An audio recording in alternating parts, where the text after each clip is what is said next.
In this video, we will see how we can create a dark background like this using Canva. So let's get started.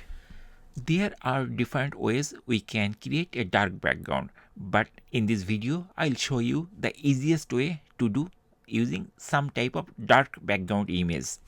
Once you are in the Canva, on the left side you will find one menu that is called Elements. We just need to press it, and then here a search box will be appeared. Here we just need to type like dark background or background dark, and then if we hit enter key, we'll find different backgrounds are there. Now choose the graphics, and here we can see a lot of background is there.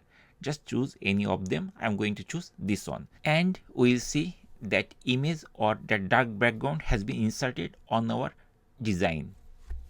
Let's set the image as background. So I'm going to right click on top of the image, and then it is showing us this type of menu. From here we have to choose set image as background, and once we choose it, we'll see that the image, that means the dark background image, has been inserted as a background image of our existing design.